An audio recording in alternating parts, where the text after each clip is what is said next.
Namo tassa bhagavato arahato samma sambuddhassa. Namo tassa bhagavato arahato samma sambuddhassa. Namo tassa bhagavato arahato samma sambuddhassa. Buddhang namang sanghang namasami. So I'd like to welcome everyone this evening.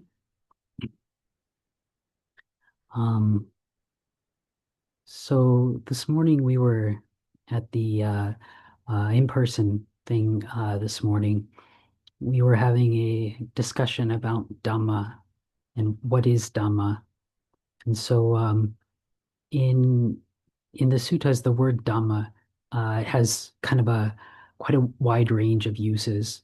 It can refer to phenomena. It's quite a wide use, but generally, when we're speaking about Dhamma, in particular, how we're going to be using it this evening, we're going to be speaking about Dhamma in regards to the teachings of the Buddha, to these things the Buddha taught. And so, when the Buddha would describe the Dhamma himself and would talk about the qualities of the Dhamma, he would use, generally, he would use a stock phrase. And this stock phrase is used again and again. So when you hear about like the Buddha, Dhamma, Sangha, when the Buddha described them, they would quite often be these same stock phrases. And this is one of the nice things about in the teachings in the suttas is that these stock phrases are used again and again and again. It's easy for memorization. It's easy for clarity because, if at some point a mistake had slipped in, it'd be very easy to see because, every other instance is the same. And so when the Buddha described the Dhamma, he used this one stock phrase quite often to describe it. He would say it's Swakato Bhagavata Dhammo Sanditiko Akaliko Ehipasiko Opanaiko Pachatang Vedita Bo Winyuhi. So this translates as the Dhamma is well expounded by the Blessed One, apparent here and now, timeless, encouraging investigation, leading inwards, to be experienced individually by the wise.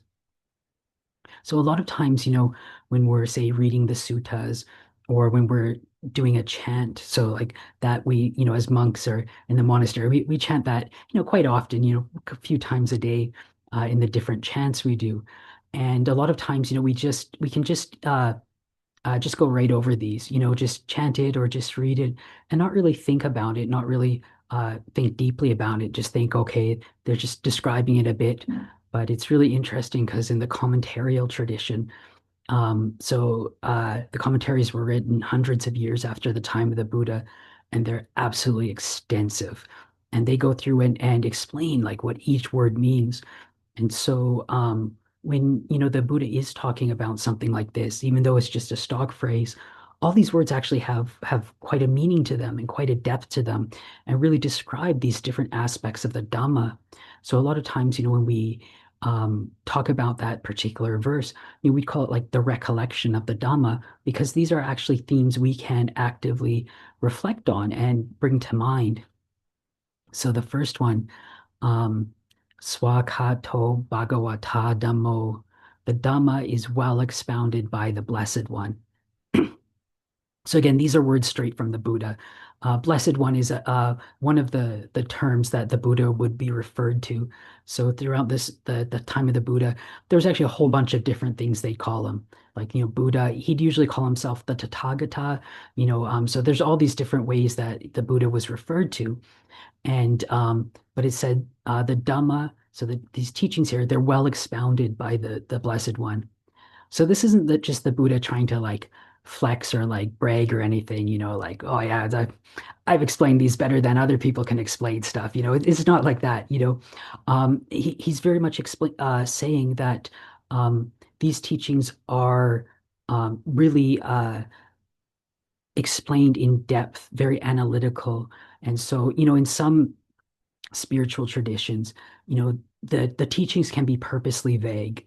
They can be this really obscure parable, or something which is very when you first read it, maybe doesn't make sense, but it's really encouraging you to, investigate that or play it out or come to your own meaning.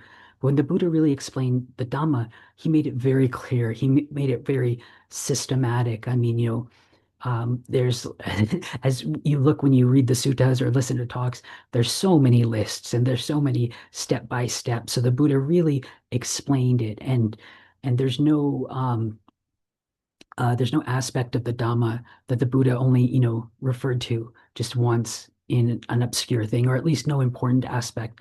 The Buddha, when he'd talk about these different aspects of the teaching, these different uh, fundamental parts of Buddhism, he'd explain them again and again and again. So, there was no, it was so there's no confusion. And so this is something that the Buddha did, was really great quality of him. Not only was he able to become enlightened on his own without his own teacher, without a teacher, completely self-enlightened, but he was really able to explain this so other people can understand. And so this is one of the first aspects of the Dhamma. Um, and then the next one is it's sanditiko. So this means it's apparent here and now. And this is talking about the real present moment aspects of the Dhamma. The Dhamma, the teachings of the Buddha, the ultimate truth. It's not somewhere far off. It's not somewhere in the future. It's not, stuck in some particular place.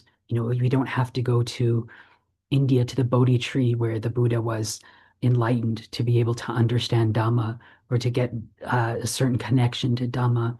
It's a very practical here and now thing. We can see these aspects of Dhamma here now in our uh, present moment situation. We can see impermanence. We can see suffering, unsatisfactoriness. We can see not self.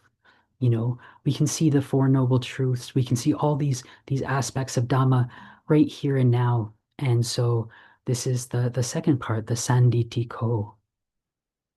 And then the next one is Akaliko, which is timeless. So this is this really great one. I really like this one that this is added here, this timeless nature of the Dhamma, because the Buddha was really specific. Like, he didn't invent the Dhamma. Like, this isn't like the Buddha made this up and this is like the Buddha's, you know, 7 steps for healthy living, or something like that, or his stress reduction technique. This is a universal truth. This is something he discovered, and he's very clear he discovered this. So, kind of the same way like Isaac Newton discovered gravity. He didn't invent gravity. It was always there, but he was able to explain it and create it into, the theory of gravity. And so it's the same with the Buddha, or similar with the Buddha. The Dhamma is always there, whether there's a Buddha or a Buddhist sasana, like the Buddhist religion, the teachings of the Buddha in the world, the Dhamma is always going to be there, regardless.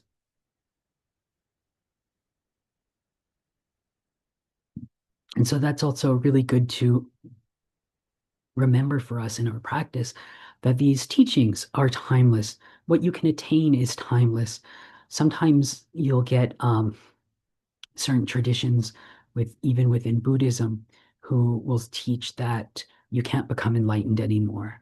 Their belief is that only at the time of the Buddha or directly after the time of the Buddha could you become enlightened.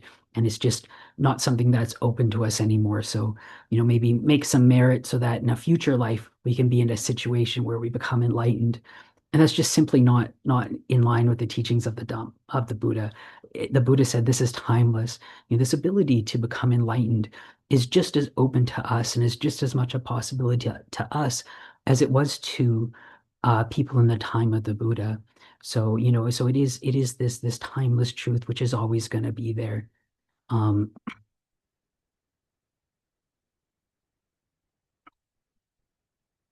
And the next one is uh, ehipasiko. So this one is encouraging investigation. And so, again, this is a really like beautiful aspect of the Dhamma, the Buddha's teaching, that it's not just something to be taken on blind faith. It's not just something, where it's like, okay, my teacher told me this, so I believe it. Or, this is something that, we investigate for ourselves. We look at these things ourselves.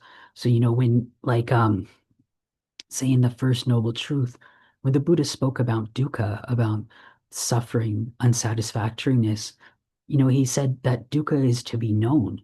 So it's not just, so he didn't just say, yeah, just believe me because I said there's suffering. So it's like he's encouraging you, look at your experience, and really know these things, investigate these things. Because again, these aren't these aren't things out there. These are all things we can know for ourselves. We can discover, we can investigate for ourselves. There was one thing, Lumpur Panyawado, who was this very senior, very respected Welsh monk, he was talking about the Dhamma, about, all the teachings of the Buddha, in the Tipitaka and everything. And he was saying that it's all methodology. He was saying, it's not ultimate truth. It's all methodology for us to be able to realize ultimate truth. So it was, it was all of it is pointing the way. And so again, encouraging us to investigate, for us to practice, for us to realize these things on our own. And then the next one is opanaiko, which is leading inwards. And again, this is really emphasizing that, when we're practicing the Dhamma, we're not looking outwards. We're not, trying to understand all external phenomena. We're not trying to find the ultimate answer for life, the universe, and everything. We're not looking out. We're looking inwards at our own experience, because our experience of the universe, of life, of everything, we experience in this body. The Buddha said, the world arises within this fathom-long body. So our experience of the world, and the way we experience this world is through our own body and through our own mind. So through our eyes, our nose, our tongue, our ears, our body, our mind. This is how we experience the world. So so we do look inward, and the experience, of suffering, of unsatisfactoriness. This is an internal feeling, experience that we're experiencing within our own minds, within our own hearts. So the Buddha is teaching us to look inwards, look at our own experience, and to really be able to work on that internal level. And then the last thing he said in the reflection on the Dhamma was it's pachatang veditabo vinyuhi, which means to be experienced individually by the wise. So this is, again, this is a really great aspect of it. The Buddha is really saying that the Dhamma and experiencing Dhamma and becoming enlightened is something we do on our own. It's something we're going to experience on our own. So no one else can make us enlightened. No one else can remove our suffering for us. The Buddha couldn't just, tap the monks on the head and they'd be enlightened, or our teachers can't do that. It's very similar to something like sport.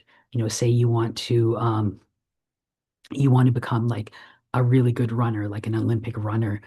No one can make you a good runner. um, you're going to have to do the work yourselves. But having a good coach, a good coaching team and stuff, they can really help you. They can teach you what to do, show you when you're doing things wrong, show you when you're doing things right, correct you, impart their knowledge of how that sport goes, and that can really help you in, say, becoming this great runner. And but at the end of the day, you still have to do the work yourself. And it's like that with the Dhamma too. We can have, the Buddha, gave us all this teachings, and we're really lucky because we didn't have to do all of that, discover it for ourselves. We could just, we've got someone who's mapped it out for us already. And then we have, our teachers and our spiritual friends who have practiced as well too, and know about these things and have experience with them, and they can encourage us and teach us and show us where we're making mistakes, or show us little things, little tricks they've learned. But at the end of the day, we're going to have to uh, do the practice ourselves, put forth the effort ourselves, and then we experience it ourselves. We become enlightened on our own. And then people, they talk about like knowledge and vision arising. So, when people do become enlightened, there is that they understand that they're enlightened, and it's a very individual experience. Again, sometimes in the suttas, you'll hear about like the Buddha giving a discourse and multiple people becoming enlightened. So even though it was like a group thing happening, a bunch of people, it was all very individual people becoming enlightened on their own. They just happened to do it all at the same time. And so this is uh, this reflection, we have on the Dhamma. And these are the words of the Buddha, and that we chant every day and we bring up every day. And it's something, we can reflect on, and we don't, and just, every now and then kind of bring it up and reflect on, okay, and just remind ourselves, yeah, it is, the Dhamma is apparent here and now. Or when you're getting in one of those moods where you think like, oh, maybe I can't do it, or it just seems so hard, or in the suttas there seemed like there were so many arahants, and it seems like there's just not as many now, that kind of like starting to doubt yourself, and just reflect on it. No, the Buddha said this is timeless. I can do this. This isn't out of my abilities to do. It's one of the times the Buddha said to the monks, he's like, I wouldn't teach you these things if you couldn't do it. So it's like, so it is very much something, we can do. It is in our abilities. So, we can just, remind ourselves of that, bring these up, give us a little more encouragement in our practice. And so I would like to offer that to everyone this evening as a reflection this evening.